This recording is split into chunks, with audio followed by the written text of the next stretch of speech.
Muchas gracias por la invitación, por estar aquí con ustedes, Por y favor. poder compartir estas cuestiones técnico-científicas para la cuestión de su atención con sus pacientes, ustedes que están en la trinchera, ¿no? Ustedes que están atendiendo junto con su servidor, porque también nos toca a todos atender este tipo de pacientes, desgraciadamente, en cuestión de pandemia. Todos estamos en la trinchera atendiendo este tipo de pacientes, por lo cual no está más tener herramientas para poder atender a nuestros pacientes, herramientas que luego sabemos que tenemos a la mano y que luego no desconocemos que podemos utilizarlas.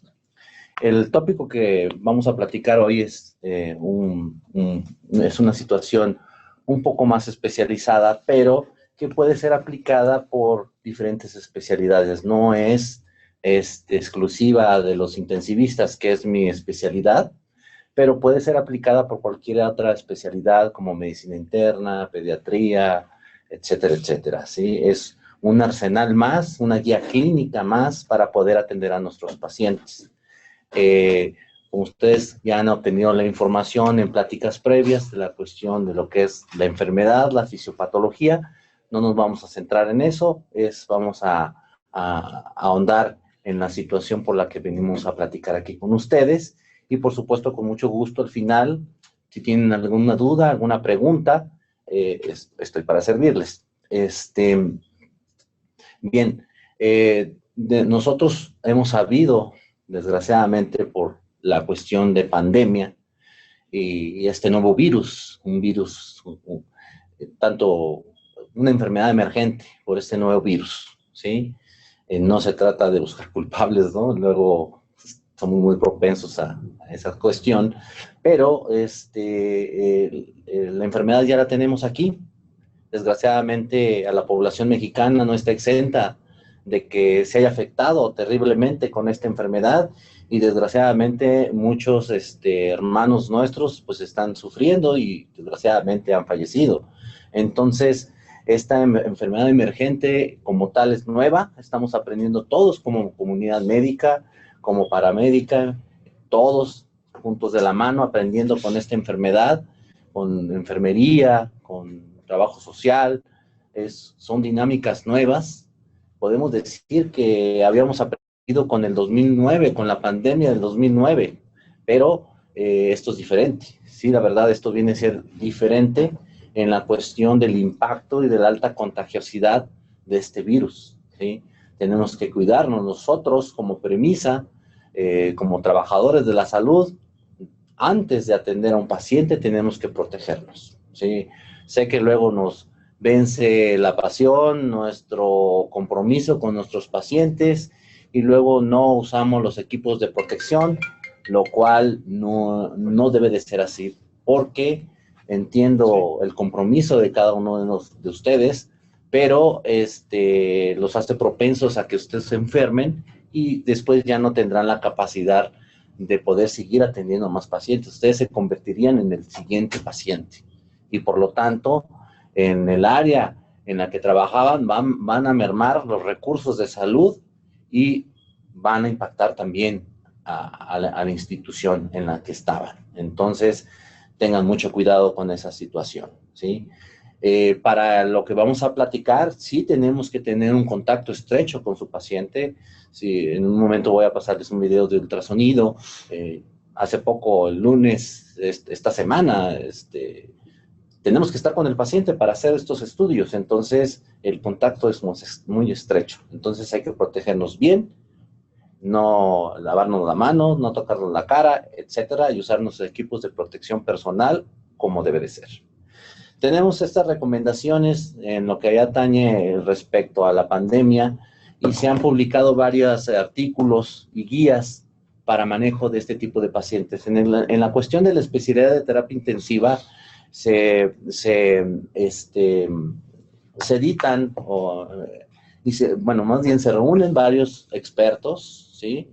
Se hacen consensos de expertos y se editan guías para el manejo de estos tipos de pacientes, en especial para COVID-19, por supuesto.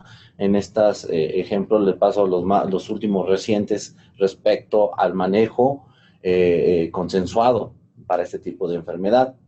Entonces, ya está descrito a nivel internacional y por supuesto son guías de manejo que si bien la intención es, como las guías de práctica clínica, llevarlas como es, claro, como es una enfermedad nueva, hay situaciones clínicas que pues, se prestan a una discusión científica, por supuesto, ¿no? Entonces, podemos platicarlo más adelante.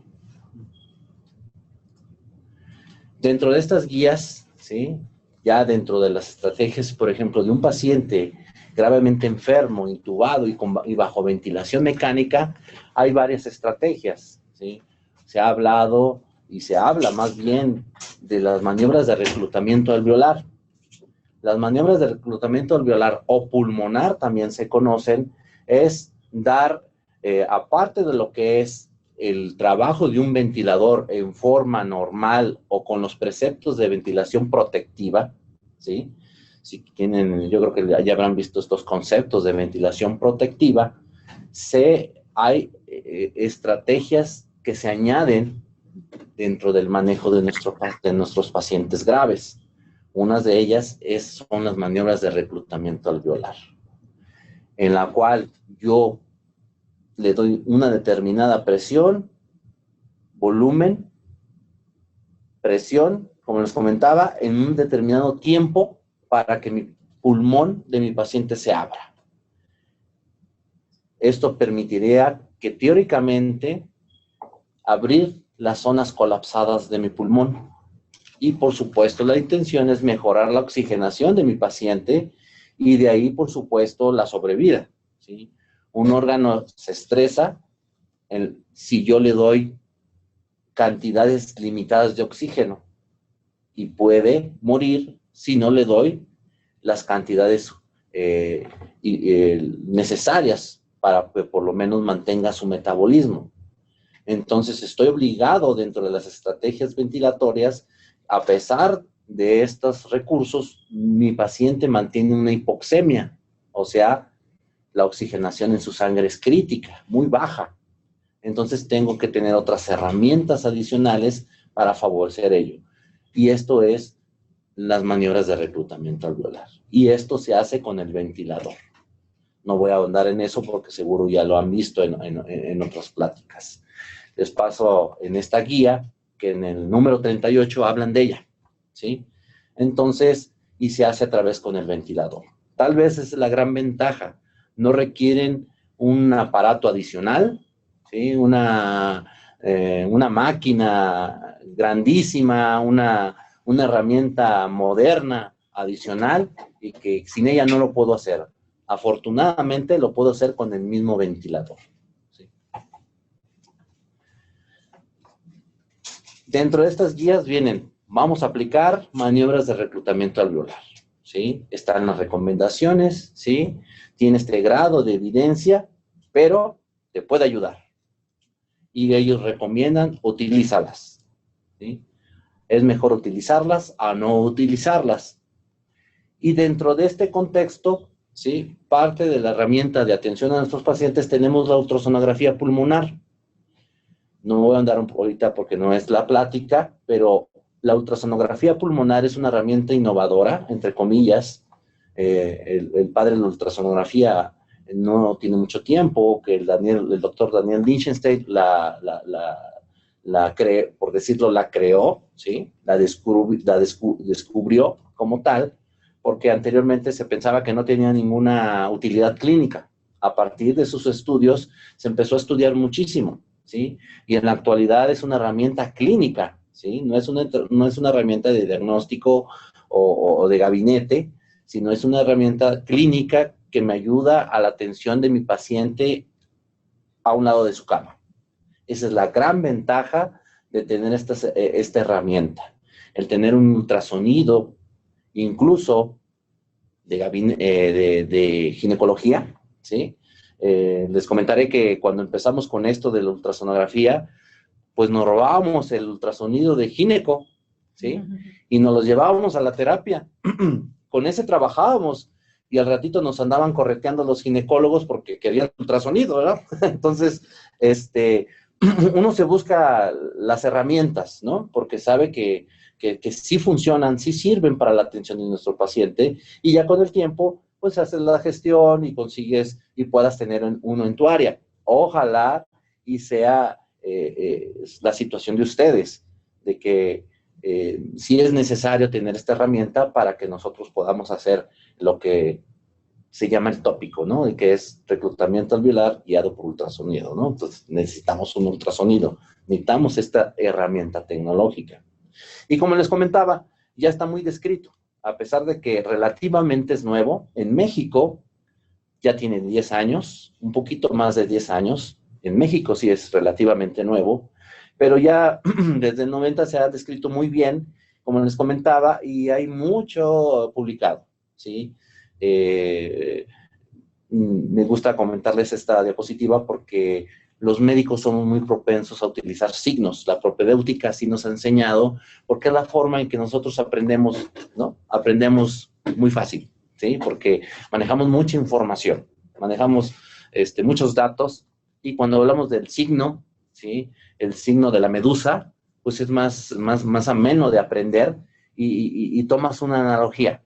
La ultrasonografía pulmonar hecha a la mano de muchas herramientas, perdón, mucho de esto, de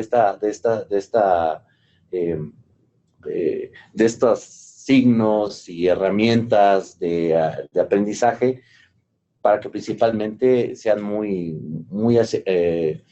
se adhieran muy bien en el médico que está trabajando con un ultrasonido.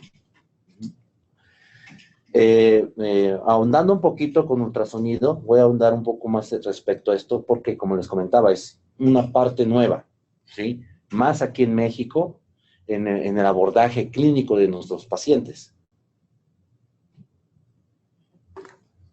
Y se requieren varias reglas, ¿no? Por supuesto, la máquina. Segundo, los transductores, que son como los micrófonos con los que vamos a obtener la información, ¿sí?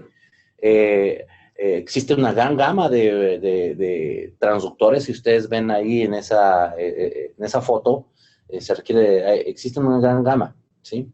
Pero generalmente a veces es suficiente el transductor convexo, el transductor que utiliza ginecología. Por eso les decía en ese ejemplo que luego nos andaban exigiendo su ultrasonido, que nos robábamos de los ginecólogos, ¿no? Entonces, con una sonda convexa es suficiente para poder trabajar pulmón. Está la sonda lineal, ¿sí? La que está a un lado de la convexa, que es esta, y existe la sonda de ecocardiografía, que es esta, ¿sí? Hay algunos ultrasonidos más modernos que pueden tener la microconvexa, que es esta, pero en nuestro país son muy pocos. En Europa es muy común este tipo de transductores, pero en Latinoamérica hay muy pocos de este tipo. Los que más van a encontrar es el de cardio, que se llama sectorial, el lineal o el convexo. Pero con el convexo, la sonda de gineco, con eso pueden trabajar muy bien, ¿sí? Entonces, vamos a trabajar con varias estructuras. Ahorita vamos a detallar un poco más esto, lo que es el segundo punto, el movimiento de las pleuras, pequeñas consolidaciones, etc. Se requiere una exploración secuencial del tórax, ¿sí? Hay que saber trabajar con el tórax para que no nos perdamos, ¿sí? Oye, ¿qué fue el punto que insonaste, o en qué punto del tórax insonaste? Es muy importante marcarlo, ¿sí?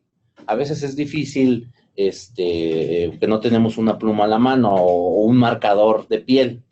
No queremos dejar pintados al paciente en su tórax, ¿verdad? Entonces, recomendamos utilizar un plumón de piel. Nosotros utilizamos para hacer las cranectomías, para cuando colocamos sensor intraparenquimatosos, unos plumones que son para piel, que con cualquier baño se quitan, ¿sí? Entonces, es muy recomendable. Podemos utilizar otros plumones, pero procuren que sean lavables para que no dejen a sus pacientes marcados, ¿no?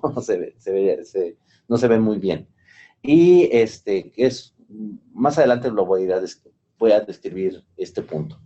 Y lo último que mencionaba ahí es no tener miedo, ¿sí? Hoy por hoy, veo muchos médicos todavía que no quieren utilizar el ultrasonido porque no lo voy a descomponer, o no lo voy a desconfigurar, o son muchos botones y no le encuentro y no me gusta, ¿sí? Entiendo esa situación, ¿sí?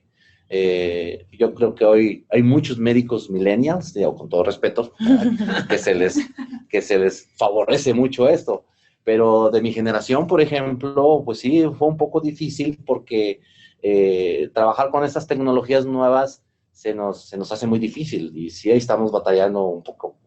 En lo personal, yo batallo un poco con mis celulares, ¿verdad? Pero voy entendiéndole poco a poco. Así nos pasa con el ultrasonido, ¿sí? Entonces, acérquense a un ultrasonido, no le tengan miedo, no se va a desconfigurar, no le va a pasar nada, ¿sí? Y, por supuesto, eso va en medida de que ustedes aprendan la cuestión de cómo manejar un ultrasonido, ¿sí? Como les mencionaba, voy a abordar muy breve en esta cuestión porque no se trata de una plática de ultrasonido pulmonar, pero si hay algún detalle, alguna pregunta, con mucho gusto puedo regresarme y lo analizamos. Esta diapositiva es muy esquemática, muy atractiva por la cuestión cómo hace una representación anatómica, ¿sí? de lo que es el pulmón, las costillas y donde pongo la sonda de ultrasonido, entre las costillas, ¿sí? Es lógico que no puedo poner la sonda de ultrasonido en la costilla porque no pudiera ver nada. Lo que yo tengo que ver es en medio de esos espacios para poder ver el pulmón, ¿sí? Esta es la imagen normal con un transductor convexo, lo que voy a ver. Y esto es con un transductor lineal. El transductor convexo me permite ver una imagen muy grande de pulmón. Un transductor lineal me permite ver zonas más centrales, más específicas del pulmón y más centradas, pero con mayor resolución. Estas con menos resolución, el convexo, y el lineal con mayor resolución, de forma que me permite ver la línea pleural, incluso cómo se desplaza una sobre otra, ¿sí? Este esquema me gusta por la cuestión de la representación anatómica, de lo que trata de enseñar lo que es el pulmón y lo que es el ultrasonido, que es lo que estoy viendo con el ultrasonido. Entiendo que quien no está familiarizado con ellos va a ser un poco difícil, ¿sí? Porque es trabajar con imágenes oscuras, imágenes blancas, etcétera, que cada una tiene una representación anatómica. No se desesperen. Es cuestión de practicar, de ver la analogía y lo que representa cada una de ellas en la anatomía normal, y por supuesto existen muchos cursos, por ejemplo, hasta incluso en línea, en la cual se pueden capacitar para ello. No se desesperen. Y esta es la imagen clásica, como les mencionaba yo al inicio, el signo del murciélago, ¿sí? Y ustedes me dirán, pues, ¿dónde está el murciélago, verdad? Parece muy romántico decirlo, ¿verdad? Pero yo aquí les puedo decir que aquí están las alas, ¿sí? Y aquí está la parte central del murciélago y aquí estaría su cabeza, creo, ¿verdad? Digo, me pueden reclamar por eso. Entonces, pero así le llamó el doctor Lichtenstein, el padre de la ultrasonografía moderna y de pulmonar, y le dijo, este es el signo del murciélago. Al yo aplicar una sonda convexa o de cardio, voy a ver esta imagen. Esta es la sombra de las costillas, ¿sí? Que me hacen una sombra sónica posterior que ya no me deja ver nada, pero lo del medio, eso sí me lo permite ver. Y esto, lo del medio, es lo que me va a dar la información clínica más relevante. Me va a dar las características de cómo está el pulmón. Esto es un pulmón normal, ¿sí? Si yo le aplico modo M, que es la representación de acá abajo, el modo M es como ver un corte de pulmón como un corte de pastel, ¿sí? Cómo corre el movimiento, y eso es su representación en modo M. Le llaman signo de la playa, ¿no? Ahorita que tanto añoramos la playa, pues aquí está, aquí la pueden ver. No tendrán que salir a buscar la playa, aquí la van a encontrar, en la cual ven el horizonte y abajo ven la arena. Qué bonito, ¿no? Pero ahorita que estrellamos la playa, es el signo de la playa. Esto me habla de un pulmón aireado, un pulmón, entre comillas, normal, porque hay también varias condicionantes, ¿sí? Y esta es la imagen normal que ustedes van a ver en un pulmón sano. ¿Y qué van a ver en un pulmón dañado o lesionado? Ahorita en la pandemia de COVID, esto es lo clásico que van a ver. Si ven, estas son las sombras de la costilla, ¿sí? Y múltiples líneas B. A esas líneas hiperecoicas que nacen de la línea pleural y se forman muchas líneas, se llaman líneas B. Hay algunos autores que le llaman rockets, cohetes, por su analogía. Parece como si hacia el cielo se lanzara un cohete, un rocket, ¿sí? Pero se le conocen líneas B. Mientras más un pulmón esté inflamado o edematizado, mayor número de líneas B. Si estas líneas B siguen confluyendo, se hacen más se va perdiendo más la aireación del pulmón, van a terminar en esto. Esta C es de consolidación, ¿sí? Esto es el hígado, este es un pequeño derrame pleural entre el diafragma, y esto que van a ver aquí es el pulmón. El pulmón está completamente consolidado, y eso es lo que no queremos en nuestros pacientes que pase, ¿verdad? Porque significa que estamos hablando de una neumonía gravísima, ¿sí? Entonces, y por eso le llaman al pulmón, tiene características de hepatización.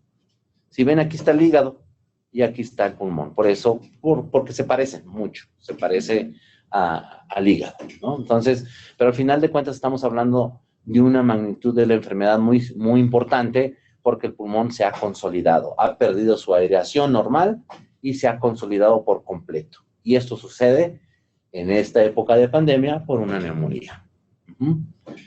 Va a ser más frecuente encontrar las líneas B porque es una fase transicional de pérdida de aireación que cuando ésta se pierde por completo va a terminar en una consolidación total, ya sea una parte del pulmón o de todo el pulmón inclusive. Como les mencionaba, la ultrasonografía pulmonar nos da mucha información. Ya está bien descrita la alta sensibilidad y especificidad sobre una radiografía de tórax. Si ven este ejemplo que tienen a un lado, es una radiografía en la cual yo solamente veo blanco un pulmón, ¿sí? Y yo puedo decir, bueno, tiene derrame. Otro médico que la pueda ver puede decir, está consolidado. Otro, no sé. Y cuando aplico el ultrasonido, veo que tiene derrame y tiene consolidado, ¿sí? Entonces, eso no lo puedo ver en una radiografía. Por eso, hoy por hoy, la ultrasonografía tiene mayor sensibilidad y especificidad sobre una radiografía de tórax simple, ¿sí? Sigue siendo el gold estándar la tomografía. Más adelante voy a hablar de ello. Pero la tomografía requiere que tu paciente, imagínense, intubado, inestable, grave, en unidad de choque, en triage o en una terapia intensiva, que yo lo mueva a una tomografía, mi paciente no le puede ir muy bien. Y vean estas características, incluso podemos ver más allá. Este es el hígado y a un lado tenemos en medio el diafragma y tenemos esta consolidación del pulmón. Y podemos ver esta imagen como una arboriforme, que son los bronquios. Los bronquios están llenos de secreción, algo que los ocupa, generalmente es pus, en un consolidado de neumonía, ¿sí? Y la información es mucho más, una definición mucho más de información, ¿sí? Entonces, tengo más datos para decir, ¿sabes qué? Esta es una neumonía que está ocupando y tapando los bronquios, ¿sí? Algo que no podemos ver en una radiografía. Y esa consolidación, si yo muevo mi transductor, puedo ver los bronquios cortados, ¿sí? O sea, redondos. Si así estaban largos, muevo mi transductor hacia la otra dirección y ya puedo ver mis bronquios de lado, ¿sí? Y aquí estaría un bronquio, aquí está el otro, aquí está otro, ocupados, ¿sí? Por, en este caso, lo que le llaman broncograma aerodinámico, que es un signo también dentro de la consolidación que tiene alta sensibilidad y especificidad para hacer un diagnóstico de una consolidación por neumonía. Pero bueno, lo que yo quiero aquí mostrar es que ustedes pueden ver bronquios de esta forma, así, también cortados de lado. Esta es una imagen que obtuve de un paciente que estuve con él este lunes, con desgraciadamente muy grave, intubado, ventilado, con líneas B. Ustedes ven en este campo cómo múltiples líneas B parten desde la línea pleural. Aquí una disculpa por la definición, estaba un poquito lejos, pero sí se pueden ver francamente las líneas B, ¿sí?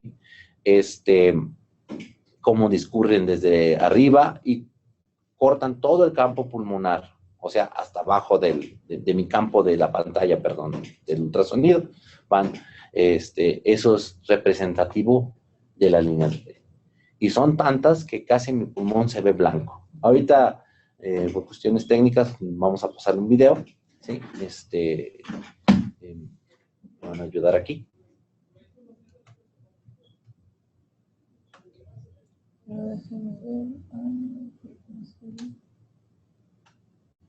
Oh, lo vemos al final. Okay. Lo vamos a ver al final. Para que se vean cómo se ve un pulmón en un paciente con enfermedad COVID-19, en un paciente grave. Bien, ahora, conjuntando la estrategia de lo que es el reclutamiento alveolar, que es una maniobra que realizo con mi ventilador y que lo voy a guiar por mi ultrasonido, ¿sí? Todo esto ya lo juntamos, ¿sí? Esto tiene una indicación muy precisa, ¿sí? O un proceso muy, por decirlo así, ya muy bien fundamentado, ¿sí? Esto se hace, como les mencionaba, es parte de la estrategia para manejar un pulmón altamente enfermo, que ha perdido su aireación y que incluso pueda estar consolidado. Se han establecido, ¿sí? Podemos decir que, bueno, ¿cuáles son los pacientes que vamos a reclutar? ¿Sí? Los que tienen edema pulmonar porque el corazón está mal, o los que tienen una enfermedad inflamatoria del pulmón por COVID-19, ¿sí? Afortunadamente, la evidencia a través de los estudios y a través de estos signos, ¿sí? Que es irregularidades pleurales, reducida el movimiento de la línea pleural o deslizamiento pleural, áreas sanas con áreas enfermas. Si yo exploro un campo pulmonar y se ve normal, y después veo otro campo pulmonar y se ve llena de líneas B, y luego exploro otro campo pulmonar y está con consolidación, y exploro otro campo pulmonar y está con líneas A, eso es esto es lo clásico en un paciente con síndrome de dificultad respiratoria de adulto, que es cuando todo el pulmón se inflama. Ahorita vamos a ver un poquito de ese punto para que entiendan lo que es líneas A, líneas B y consolidación. ¿Para qué nos sirve? ¿Sí? Este es el ejemplo clásico de una paciente con un pulmón en una radiografía congestiva, por decirlo así, con insuficiencia cardíaca, en la cual, si yo unsono con mi ultrasonido todo el pulmón se va a ver blanco, por decirlo así. Esas son las características del pulmón. En mi radiografía, pues se van a ver las clásicas líneas de Kerley, la cefalización de flujo, etcétera, etcétera. A diferencia de una radiografía que en un paciente con neumonía. Esta es una clásica radiografía de un paciente con neumonía atípica. En este caso, por ejemplo, no es COVID, pero sí es una enfermedad que se comporta igual. en la que es difusa, ¿sí? Heterogénea, y en la cual vamos a ver zonas de consolidación subpleural, esta es la línea pleural irregular, consolidaciones con áreas sin consolidación y rodeadas de líneas B, ¿sí? Ese es lo clásico que ustedes van a encontrar en los pacientes con síndrome de dificultad respiratoria del adulto ocasionado por una neumonía, que es una complicación más grave de la neumonía. Como les comentaba, hay que ciertas reglas para decir, ¿sabes qué? Esto es por tal patología, por un edema pulmonar agudo, esto es por insuficiencia respiratoria aguda del adulto, por una neumonía, y hay patologías, por ejemplo, la fibrosis pulmonar. La fibrosis pulmonar en sí crea líneas B, por lo cual viene a ser un limitante para para estudiar este tipo de pacientes por ultrasonido. Aquí lo que ayuda mucho es la anamnesis, la historia clínica de mi paciente, ¿sí? Para que yo pueda darle un valor clínico a las líneas B, por ejemplo. La consolidación tiene otras características, pero muchas veces, si nos queremos basar por la presencia de líneas B, se va a complicar en un paciente con fibrosis pulmonar. Eso hay que tomarlo muy en cuenta, porque hay pacientes que vamos a hacerle más lesión si queremos reclutarlo, por ejemplo, y queremos hacer esas maniobras con el ultrasonido guiándonos por las líneas B.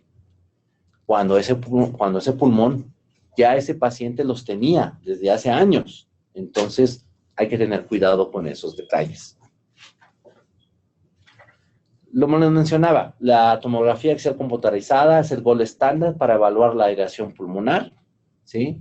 Es el estudio ideal para decirme, ¿sabes qué? Este pulmón está completamente lleno de aire o está completamente colapsado por consolidaciones, ¿sí?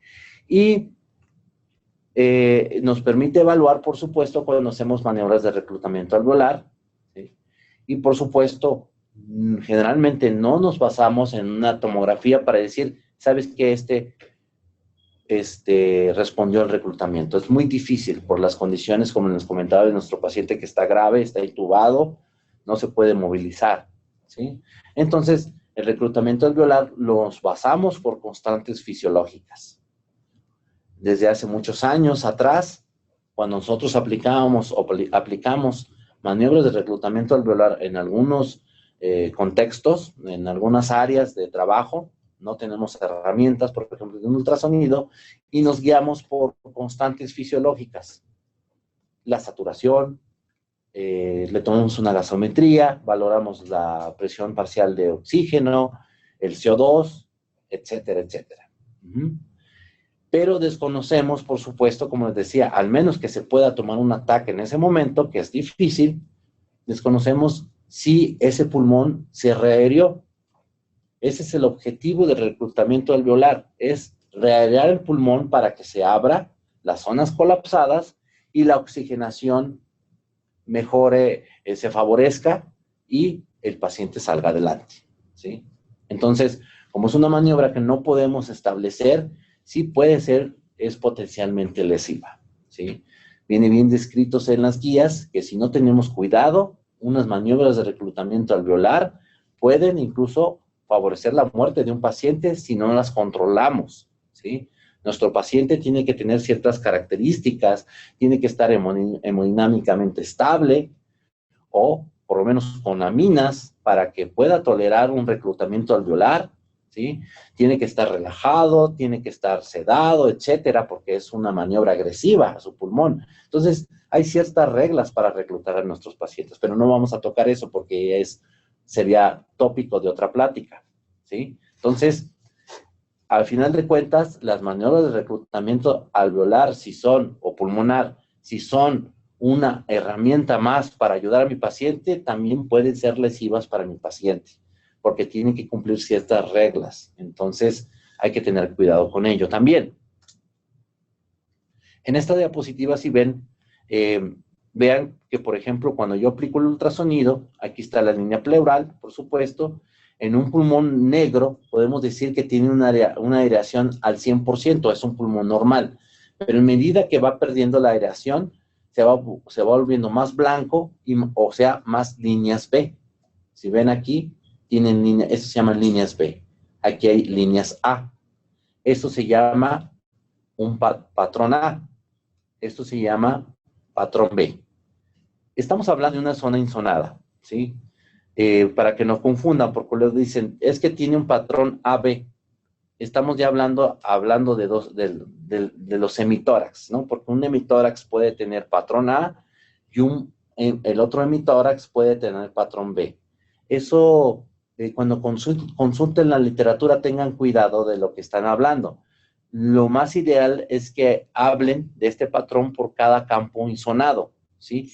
Si yo voy a reclutar y voy a estar monitorizando, por ejemplo, el ápice con mi transductor del ultrasonido, ¿sí? En esa región yo puedo decir, este tiene un patrón B porque ahí puedo ver muchas líneas B. Eso es, podemos decir que los que más saben, por ejemplo, me pueden decir, oye, eso no es muy correcto, pero en medida de que ustedes aprendan y se familiaricen con esto, con la cuestión de ultrasonografía, para fines prácticos va a ayudar. Cuando la aireación se va perdiendo, van a terminar en una consolidación, ¿sí? Como ya vimos en los ejemplos previos, aquí ustedes pueden ver cómo se ve francamente ya consolidado. Ahí ya no hay aire. Se ha perdido por completo el aire. Entonces, vamos a hablar ya en qué consiste lo que es el reclutamiento alveolar como tal, pero como les comentaba, no podemos irnos mucho porque no es el tópico de esta plática.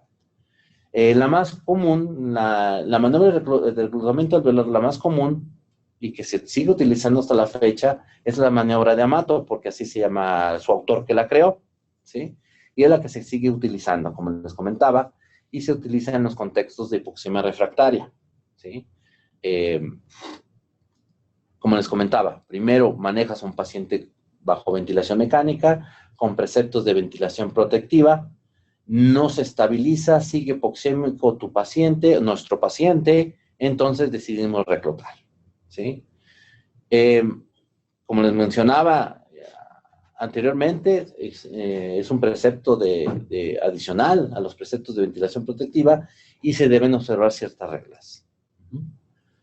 Este autor, que se llama Bomet, describió un score, un puntaje de aireación ultrasonográfico que es, varios autores han calibrado y lo hemos ajustado a ciertas maniobras para que el reclutamiento alveolar guiado por ultrasonido sea objetivo, ¿sí?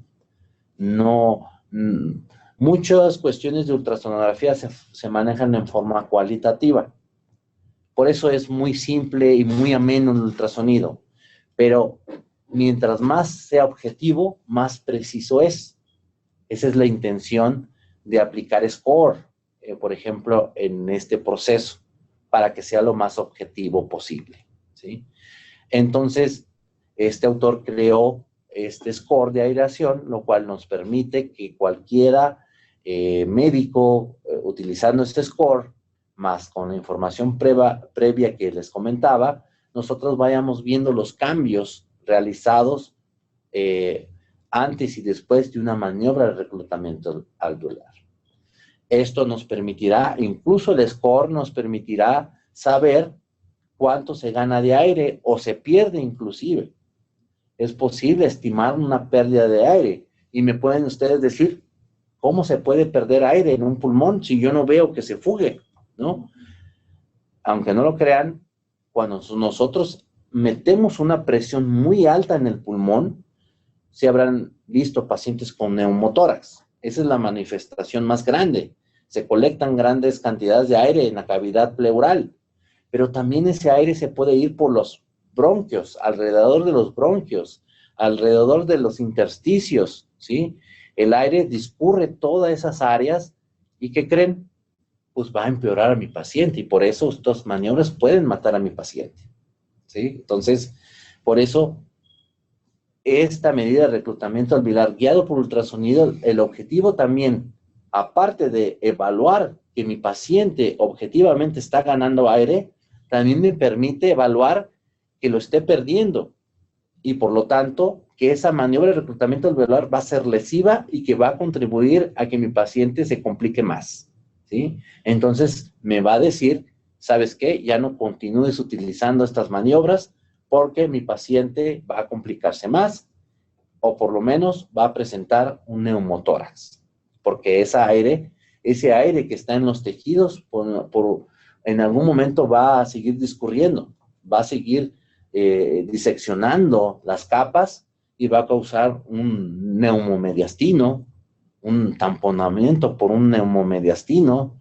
un neumotórax, atención, y eso va a sumarse a las complicaciones a mi paciente. Esto es muy catastrófico, ¿no? Si de por sí nuestro paciente está muy grave. Bien, como les mencionaba, trabajar con los patrones de reconocimiento pulmonar. Si ven, aquí no hay líneas B, este es un patrón o una línea A, por lo tanto podemos decir que este campo pulmonar tiene un patrón A. Esta tiene una línea B, esta tiene 2 líneas B, esta tiene 3 líneas B. Podemos contar las líneas B por ultrasonido, y si esta es mucho más de 3 líneas B, ya es un pulmón patológico. Dicen las guías de ultrasonido que ustedes pueden encontrar hasta 3 líneas B por campo explorado, eso es normal, ¿sí? Entonces hay que tener cuidado, porque luego se puede interpretar, sabes que esto es patológico, ¿no? Las guías dicen, puedes encontrar 3 líneas B, pero si hay más de 3 de líneas B, esto es completamente patológico. ¿Sí? Como en este caso, tiene 5 líneas B, y a veces son tantas líneas B que es muy difícil contarlas. Hay técnicas para contar las líneas B, pero a veces son tantas y son confluentes, ¿sí? Que de plano dice, ¿sabes qué es un pulmón blanco? No se pueden contar, son tantas líneas B que se ve blanco el pulmón, no se ve consolidado, se ve blanco. Entonces, eso se considera, claro, es un patrón B, pero lo más seguro es que vaya a terminar consolidándose, ¿sí? Para cuestión del score de ultrasonido, esto es muy importante porque lo voy a abordar aquí adelante. Como les mencionaba, trabajamos con patrones de líneas A, líneas B y consolidación. En el score de MOMED se modifica un poco esto y hablamos de patrón B1, patrón B2, patrón C y N, que es normal, o sea, las líneas A. Las líneas C, el patrón C no hay ningún problema porque sabemos que ahí está consolidado. Y después tenemos el patrón B1 y el patrón B2, que estima la magnitud de las líneas B. Pero aquí habla de la separación entre cada línea B, ¿sí? Para que vean a lo que me refiero, aquí habla de la separación cerca de la línea pleural, cuánto mide entre aquí y esta. Con ultrasonido sí lo podemos medir, ¿sí? Con el caliper de medición se puede medir la separación entre una y la otra, ¿sí? Por supuesto, ese espacio va disminuyendo cuando hay mayor líneas B.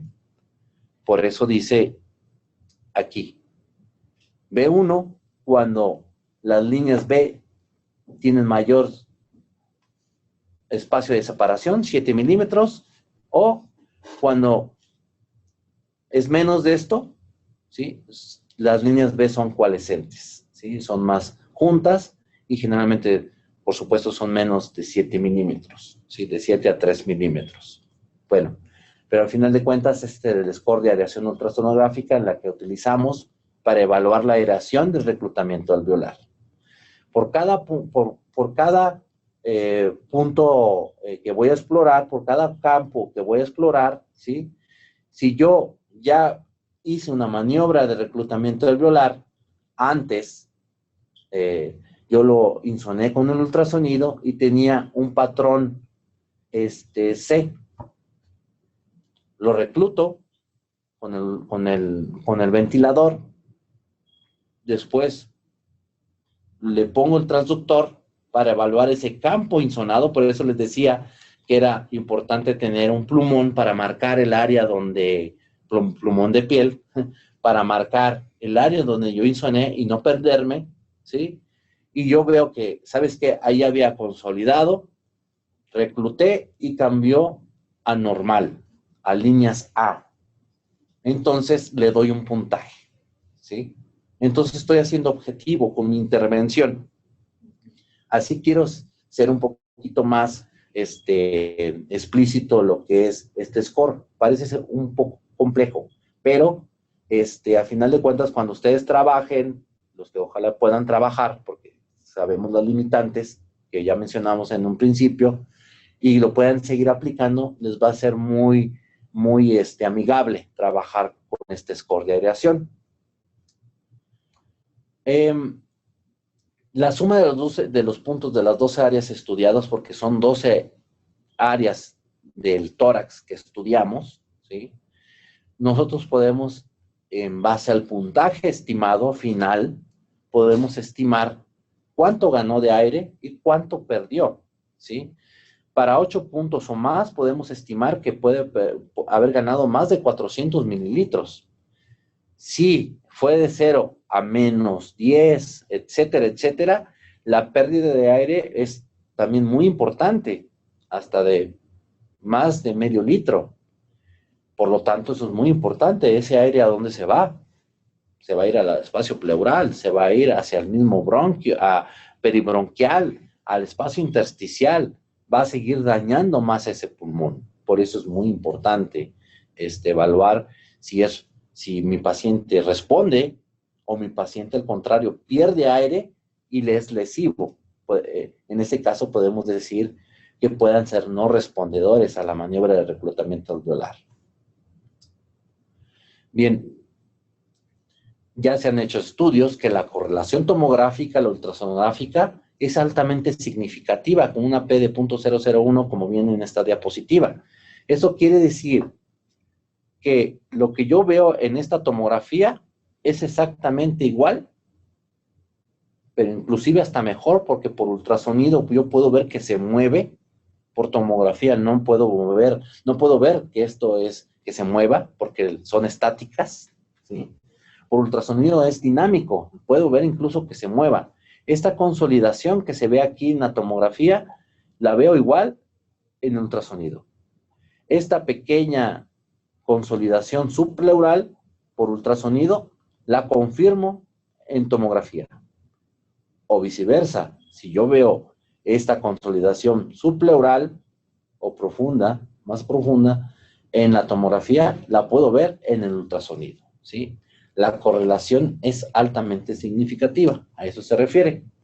Y ahora, como les comentaba, el proceso es así: hago ultrasonido del campo pulmonar, que yo prefiero, después hago reclutamiento, y después vuelvo a hacer ultrasonido y ya interpreto el cambio que pudo haber hecho, o el empeoramiento, ¿sí? Por ejemplo, aquí estoy viendo un patrón C, o sea, consolidación, recluto, y ya estoy viendo líneas A, o sea, un patrón normal, o sea, la maniobra fue exitosa, ¿sí?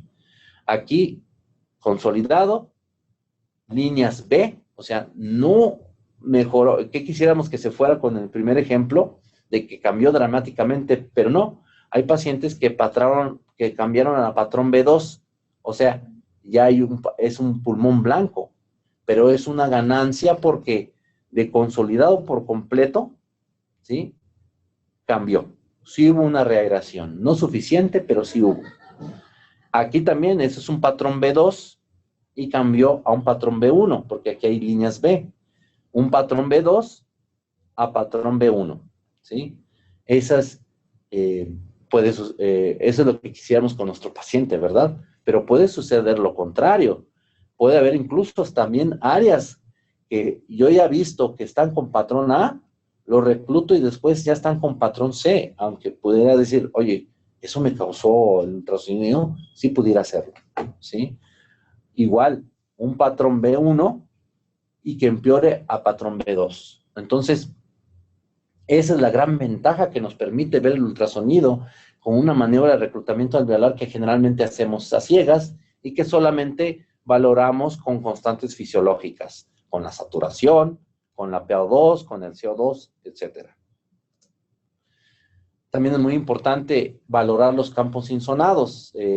¿Cuáles son los campos de emisoras que voy a insonar? ¿Sí? Hay muchos autores, ¿sí? El original del doctor Lichtenstein, que es el protocolo Blue, evalúa 6 zonas superiores, zonas inferiores, pero evalúa las zonas posteriores.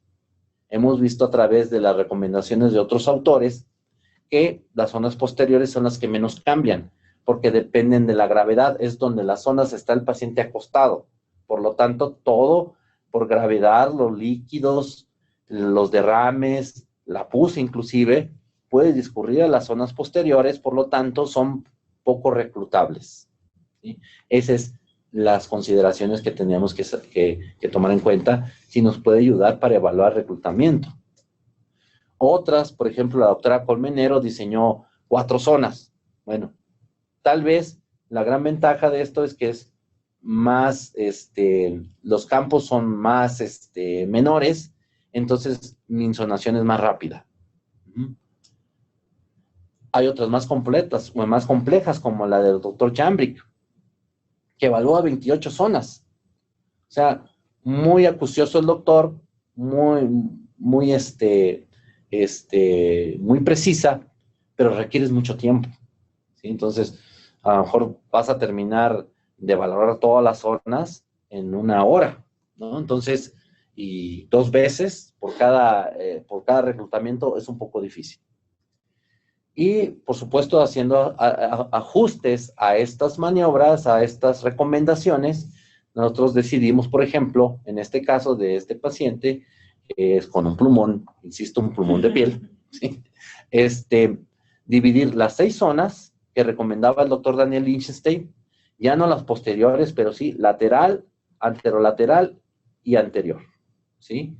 Y serían superiores e inferiores. Aquí nosotros estamos para cuestiones solamente didácticas, que aquí viene el macizo cardíaco, la víscera cardíaca, y aquí está señalando los espacios intercostales con los que podemos trabajar. Entonces, aquí le pintamos con nuestro pulmón de piel, ¿sí? Que es la zona donde vamos a trabajar, por ejemplo, ¿sí? Y así es. Eso nos permite mucho. Claro que por respeto al paciente, pues hay que limpiarlo, ¿verdad? Para no dejarlo así, ¿no? La recolección de datos en este protocolo, por ejemplo, que nosotros diseñamos, que se llama Protocolo Américas, ¿sí? Aconsejamos como una guía, pueden utilizar cualquiera otra, ¿sí? Pero esta está dirigida por completo para el reclutamiento alveolar guiado por ultrasonido. Entonces comentábamos aquí, según los campos, aquí podemos poner el score de cada campo explorado, ¿sí? Que son 6 para el hemitórax izquierdo, 6 para el hemitórax derecho. Tenemos un puntaje antes de reclutarlo. Esta es la maniobra que nosotros utilizamos en nuestro centro. Y porque, bueno, está discutido qué maniobras se utilizan. Hay varias escuelas de reclutamiento alveolar. Las más aconsejables y la que viene en las guías es la de Amato, ¿sí? Hoy en la actualidad, en 2019, aconsejan las de este tipo. Y después volvemos a hacer ultrasonido y tenemos un puntaje. Y ya habíamos comentado previamente, para cada puntaje es una aireación determinada. Bien, esto lo validamos, por supuesto, y observando los tiempos, ya sea en forma diferida o inclusive lo pueden hacer en tiempo real, aunque es un poquito más complejo, porque tendrían que tener un ultrasonido con una mano puesto en el tórax del paciente y con la otra mano manipulando el ventilador. Es un poquito complejo, pero se puede hacer. Y se puede ver en tiempo real cómo cambia el pulmón, ya sea hacia la mejoría, que es lo que queremos, o hacia el deterioro. Generalmente, afortunadamente, hemos observado la mayoría de las veces que es hacia la mejoría, ¿sí? Que claro, todavía depende de la patología, del paciente, las comorbilidades, etcétera, que ese pulmón se mantenga abierto, porque luego puede perderse ese reclutamiento, ¿no? ¿Sí? Pero bueno, esa es la... después de someterlo a prueba estadística, que es significativa con un P.001, ¿sí? Otras que hemos observado, por ejemplo, es que se puede aumentar el índice Kirbe o la PaO2, FiO2, mayor a 20, o sea, 20 puntos, y una disminución del CO2 igual o mayor a 5 torr o milímetros de mercurio. Como les mencionaba, no es la intención del protocolo de reclutamiento alveolar valorar constantes fisiológicas, pero sí principalmente evaluar la regresión, ¿sí? Y esto se hace y se ha hecho correlacionando el ultrasonido con la tomografía, con las maniobras de reclutamiento alveolar. Ajá. Y este es otro ejemplo. Vean una zona consolidada, se hace la maniobra de reclutamiento alveolar, ¿sí? Mejora porque disminuye el área de consolidación y claro, en lo que se está reareando aparecen líneas B.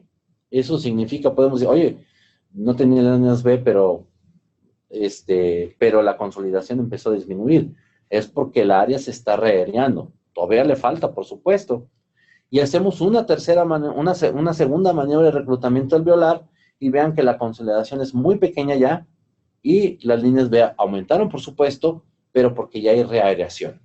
Podemos decir, de una consolidación va pasando a patrón B2 y después a patrón B2, ya hablando del score de reareación pulmonar, ¿sí?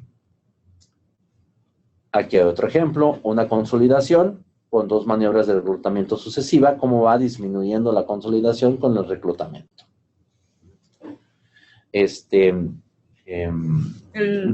Vamos a pasar, por favor, un video de un caso real de un paciente que tenemos intubado, ventilado, muy grave, y en la cual esta es una imagen ultrasonográfica de un paciente con enfermedad COVID.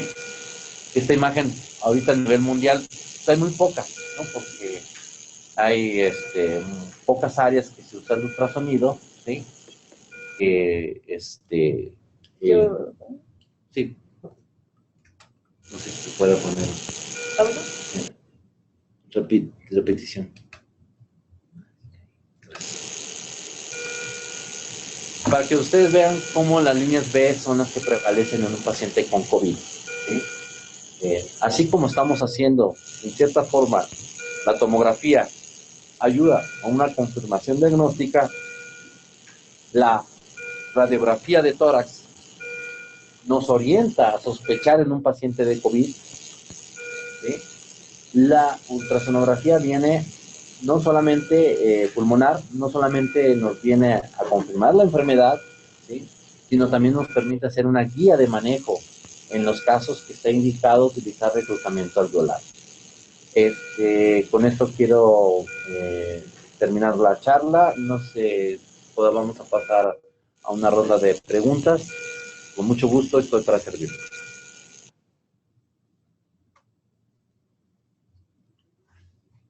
Ok, doctor, aquí hay una pregunta. Es de Jonathan Hernández. Jonathan, ¿nos escuchas? Vamos a activar tu micrófono. Jonathan. Sí, buenas tardes. Buenas tardes. Con relación a la exploración con el ultrasonido, usted mencionaba la distribución de los líquidos, incluso pues de la pus.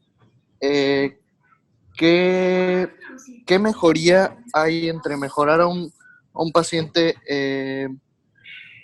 pronado a uno en supino?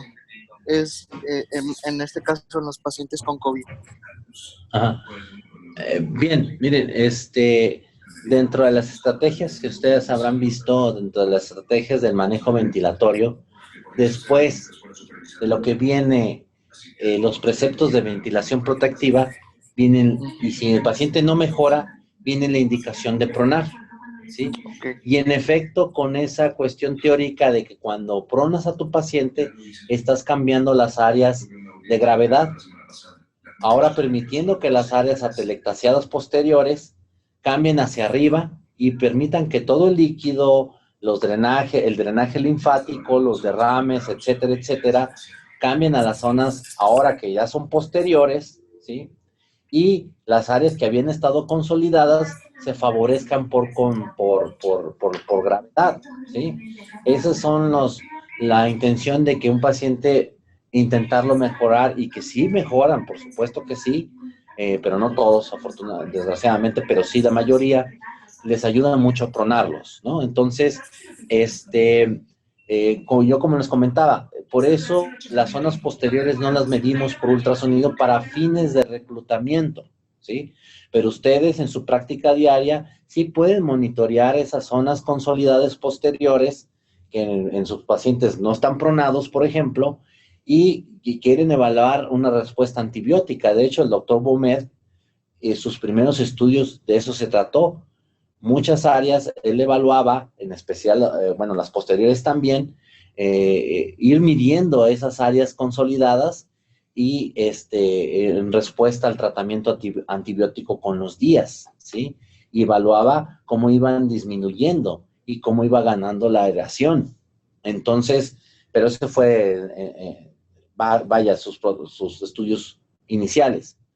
Pero ese es el precepto de que la ventilación protectiva, el prono, va a ayudar mucho a la mejoría de los pacientes. Aunque también tomen en cuenta que se ha comentado que esta enfermedad COVID tiene mucha tendencia a trombosar capilares, ¿sí? Entonces, al trombosar capilares, se comenta que al pronar un paciente mejora también la perfusión, ¿sí? Entonces, en determinados pacientes, el prono también puede ayudar a la mejorar perfusión, al cambiar las zonas por gravedad, mejorando la perfusión de la vasculatura pulmonar, ¿sí?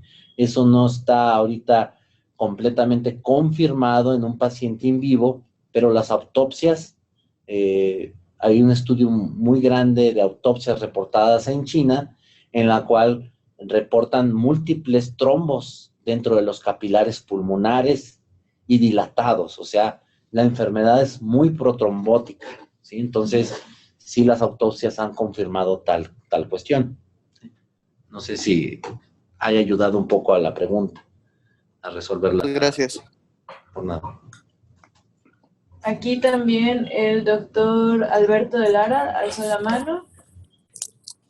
Doctor Alberto, vamos a activar su micrófono. ¿Nos escucha?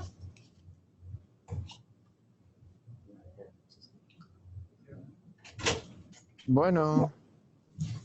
Listo, doctor. Bueno, ¿listo? ¿Ya quedó? Ya. Sí, buenas tardes. Sí, muy buenas tardes, doctor. Aquí lo que me gustaría como entender un poquito más, está muy interesante todo sobre lo de la reclutación. Ahora mi pregunta es, ¿cómo se podría aplicar a un ciclo entre pronación y supino? Es decir, si yo quiero ir reclutando, han salido muchos artículos, ¿no? En donde mencionan diferentes esquemas sobre la pronación.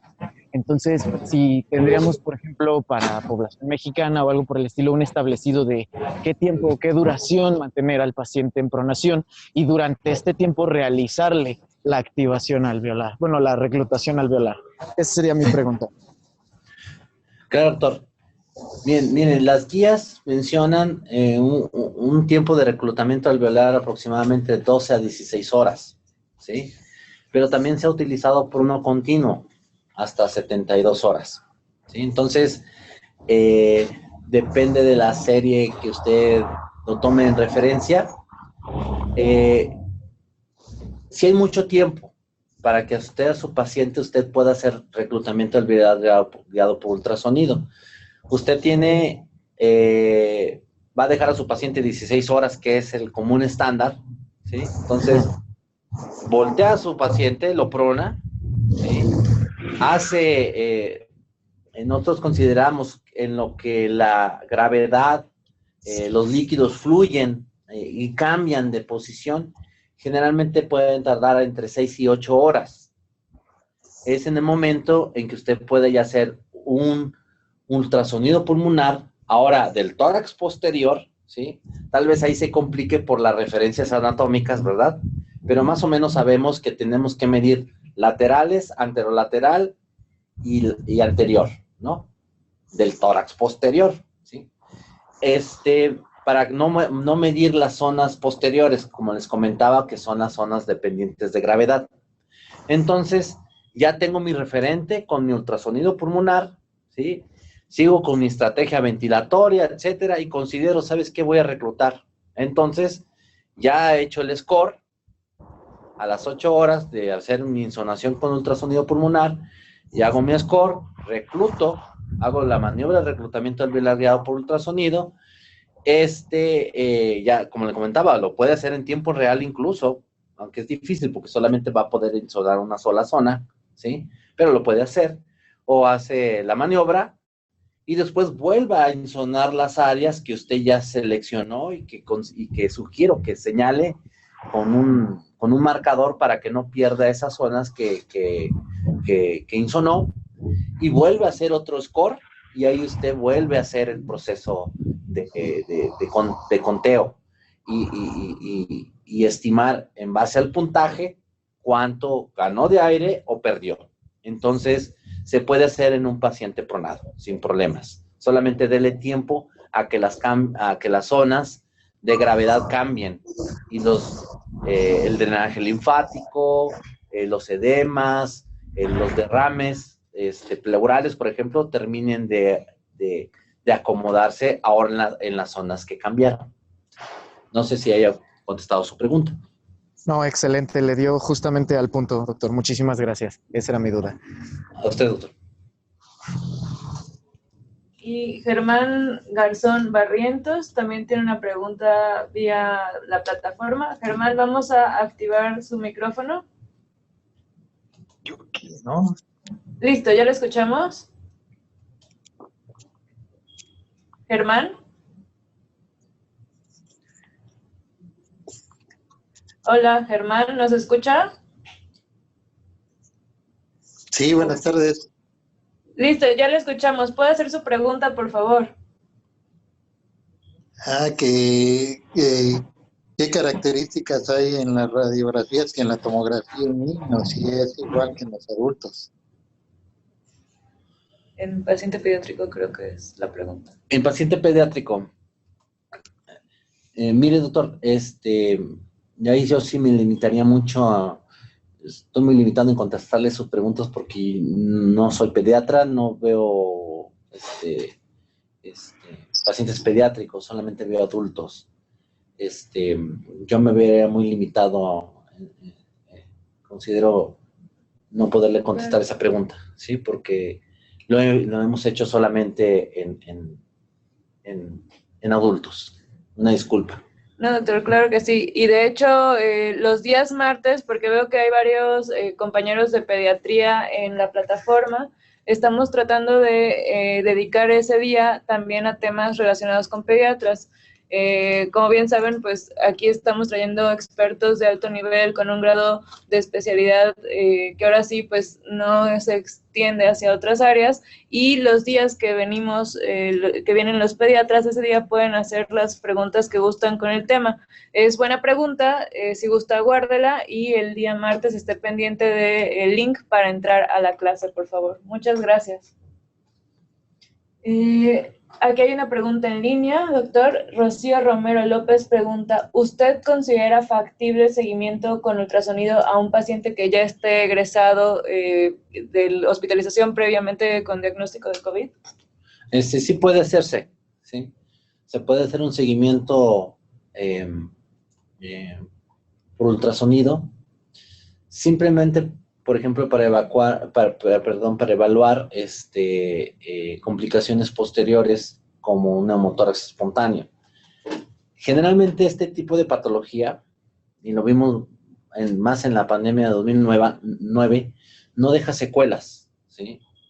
Un paciente que es reclutado, un paciente que tiene ese tipo de magnitud de neumonía, generalmente no dejan secuelas, afortunadamente, no dejan un paciente con una enfermedad fibrótica. En los pacientes que sí hacen un SIRPA o ARDS, ¿sí? O síndrome de distrés respiratorio, en fase tardía sí se ha documentado que puede dejar una fibrosis residual. Esos son los que se beneficiarían en un seguimiento con un rastreo pulmonar a posteriori.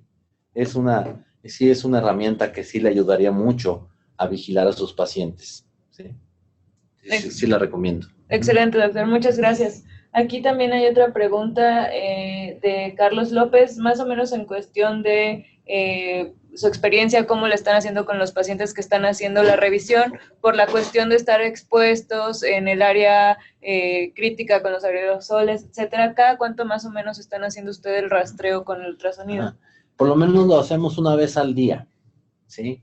Si no es que, hablando institucionalmente por turno, cuando es posible.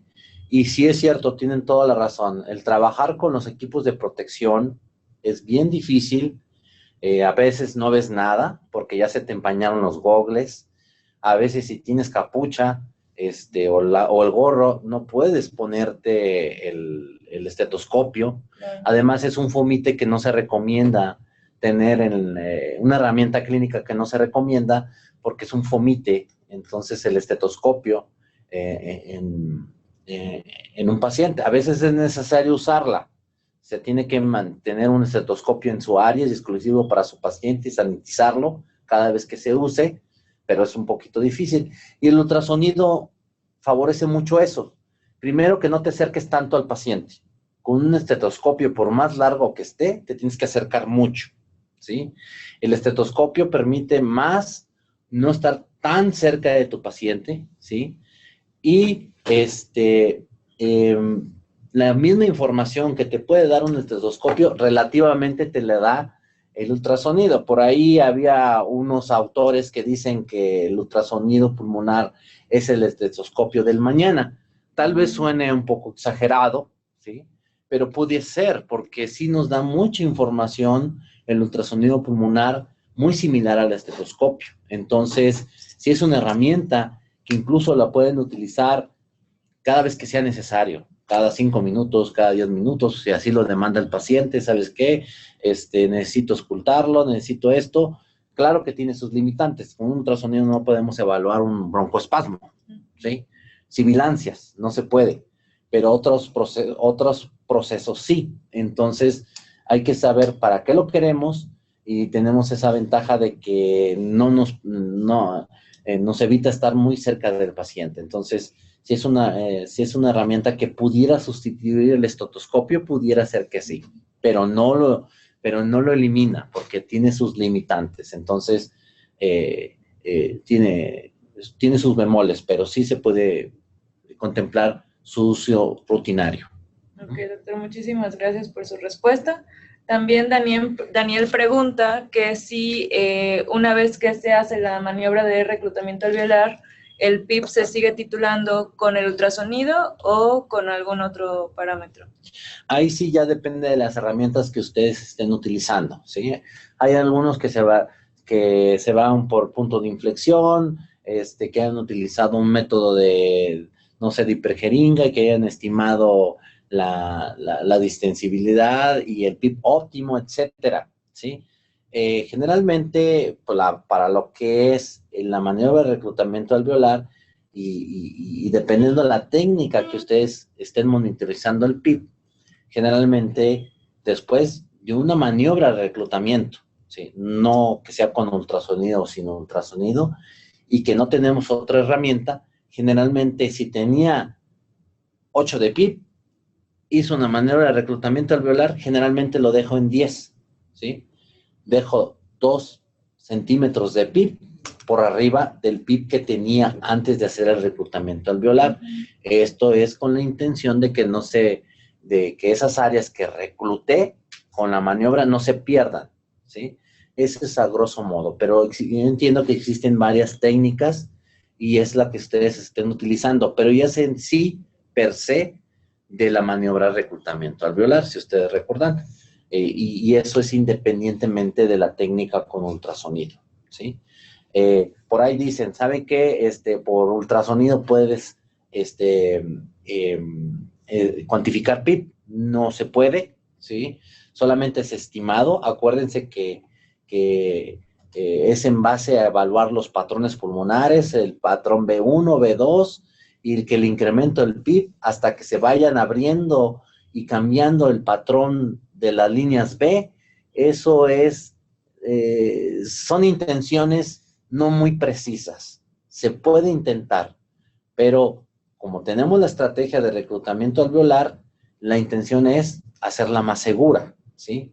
No es parte de, ¿no? Entonces, porque una no sustituye a la otra, porque unos reclutan aún sin ultrasonido, ¿sí? La intención del ultrasonido, por supuesto, es buscar que sea efectiva la maniobra y que no sea lesiva al paciente. Claro que sí. Muchísimas gracias, doctor. Pues por ahora vamos a dar concluido este módulo. Le agradecemos nuevamente, doctor Montelongo, por habernos acompañado y le damos un agradecimiento por parte de la Coordinación Nacional Médica. Gracias.